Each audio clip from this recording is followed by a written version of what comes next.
it's time to call out the elephant in the room, right? It is time to bring up the fact that this Nintendo Switch has a number of titles that are confirmed for release in 2025, right? The narrative that Switch 2 is coming out this year, last year, the year before that has completely fallen apart. There is no basis for this idea that Switch is in the middle of a generational shift and that the games are just going to suddenly stop coming out on Nintendo Switch. And soon Nintendo's going to unveil all this crazy, crazy new stuff on new Nintendo hardware, right? That was the narrative going into the Direct. That was the narrative coming out of the Direct, right? People like Shokyo were sitting there trying to tell you that, like, this Direct should be a snooze fest because I hope this is a snooze fest because I hope Nintendo puts out the real games on the next Nintendo console, right?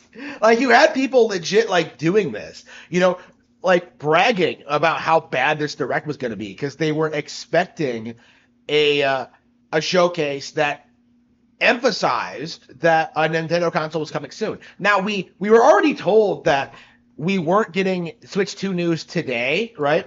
That we were already told that, right? But they come out saying that, like, oh, this is going to be like the final Direct for Switch ever. Not going to happen, right?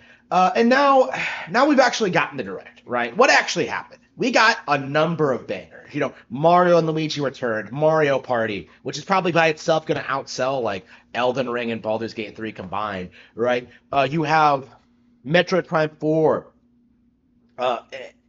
You have these amazing games that came out of nowhere, and you also have all the games that are coming out already. Pokemon Legends ZA was not talked about, Professor Layton was not talked about. Like, there were a number of games that were absent from this Direct.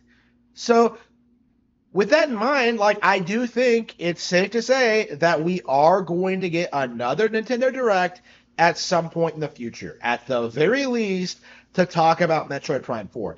And I imagine there is going to be, like, a clear line between the Switch and the next Nintendo console. So, what that means is that, like, I do think the next Nintendo Direct is going to also be primarily focused on Nintendo Switch software, right? I think the Switch successor reveal will be its own event that will be promoted as such sometime like next year. Okay, like whether it comes out like late 2025 or later than that, I don't know, but the important thing to take notice of, in this period of time where people are sitting there, like, seriously trying to convince you that, like, Metroid Prime 4 is running on Switch 2, right? Like, oh, it looks too good. Like, these people are really desperate to move past the Switch generation because it has proven to be a very difficult platform to grift against, right? With the Wii U era, and people still do this, people love to hype on like how bad Nintendo bungled things and how poorly it all went. But what it comes down to really is that like these people in that brief period of time had a period of relevancy that will never, ever, ever come back. Right? During the Wii U era, people were tuning into YouTubers and taking what they were saying, like, completely seriously. Like, when Review Tech USA came out and, like, made all these statements about Iwata, Adam Sessler, like, makes a statement like, oh, Nintendo should start firing people, and then, like, Review Tech USA starts backing it up. Like, people used to take that seriously, right? People forget what it was like back then. Seeing people make all these ludicrous claims about Nintendo. Sessler coming out like saying that like 3D World had too many buttons, right? Which was why it wasn't his game of the year. Like, you saw people dismiss like all this really good, amazing content from Nintendo. The Wonderful 101, Devil's Third, Star Fox Zero, like Tokyo Mirage Sessions. Like, you had all these people like just fabricating all these narratives. And for that period of time, it was believed, right? And now, today, all of that has fallen by the wayside because, like, all the major YouTubers have lost all their credibility. Websites like NeoGAF have, like, fallen by the wayside, right? They've ever since, like, the Purge, where, like, they split in a recent era, they have never again been able to, like, paint this narrative as being, like, the like most hardcore of gaming news outlets, right? NeoGAF is done, and gaming journalism as a whole is done. Because I don't think people really appreciate that, like, all of this negative coverage of Nintendo came from gaming journalists, right? And now we're seeing them desperately trying to keep the discussion of Nintendo negative, right? You have people trying to like fabricate this narrative that people are upset that Zelda is playable in Echoes of Wisdom. It's not true. You have people like spurging about Metroid Prime 4. You have people like trying to pretend the Xbox Showcase was better, but it's not believed, right? Nobody thinks the Xbox Showcase is better. Nobody. Uh, it's just something that people like to tell themselves in order to make them feel better, like about what they were doing, right? Oh, the Xbox Showcase won this year. It's just this year's equivalent of Baldur's Gate 3 winning the Game of the Year or whatever, right? Like it doesn't mean anything. It's not going to mean anything. People aren't going to remember the game. Like it's just a vehicle to weaponize against Nintendo. And I do think we are going to see over the next several months that Xbox is not going to be successful after this Xbox showcase, whereas Nintendo is going to be extraordinarily successful with their with the return of Mario and Luigi, with Metroid Prime 4, with everything else they're doing. Like Nintendo is like innovating and like providing all these really new, interesting gameplay styles and experiences. Princess Peach Showtime and Echoes of Wisdom. Like those are some really innovative, interesting games based on Nintendo characters that have never really gotten their own games before, right?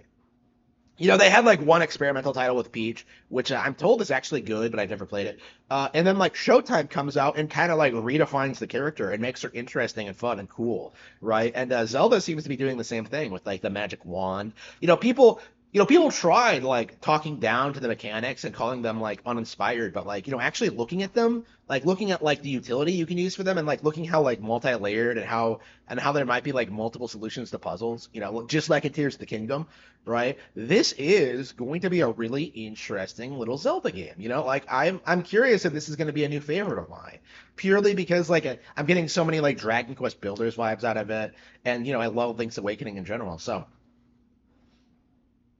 seeing this is interesting. I think I'm very curious to see like how things are going to progress from here. But again, the anti-Nintendo sentiment just it's not sustainable. I think is the big takeaway from this, right? Because last year all we were told, like all throughout that year, was that like, oh, Baldur's Gate 3, it stomps Zelda, it's the best game of the year. Meanwhile, like not even a year later, we get a sequel in Echoes of Wisdom, which does things that Baldur's Gate 3 could never do, right? So even if you believe that Baldur's Gate 3 is better than Tears of the Kingdom, it's not. Like we got a sequel to Zelda before before Baldur's Gate 3 could even like really properly finish development, right? Like again, this is why other fantasy RPGs, especially something like The Witcher, cannot compete with modern Zelda. Right? It's just too well oiled of a machine. They're putting out way too many releases. They're doing way too many things with it. Like it just isn't possible for CD Projekt Red or BioWare or Larian to put out something that could like even come close to what Zelda manages to accomplish. Right? Again, like I can't emphasize this enough.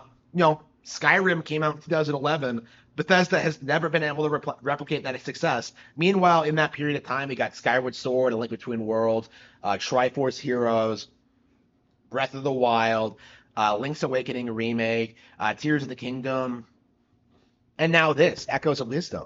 Skyrim, like Bethesda has never been able to replicate Skyrim's success, and yet here Nintendo is just putting out banger after banger after banger after banger, like every couple of years, basically. And Zelda is not the only franchise they own, right?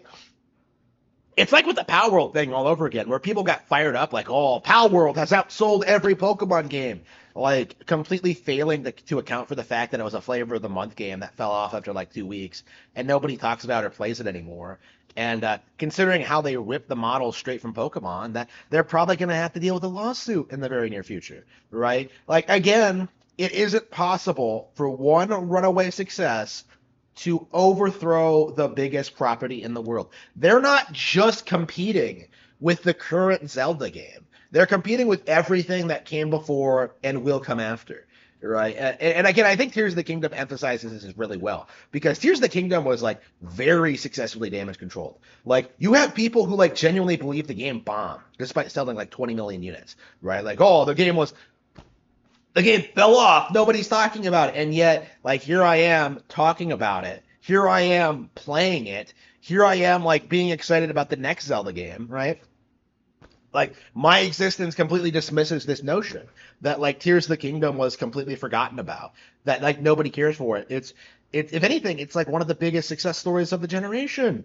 And yet you're still seeing people, like, try and deny that because that goes against the narrative. You know, that goes against the belief that like Nintendo is behind or that they're immature or that they're woke, right? It's there just is no damage controlling Nintendo at this point in time. You know, no matter what people throw at Nintendo, no matter what they say about them, no matter what they try to do, the narrative will fall apart because it has no basis in reality.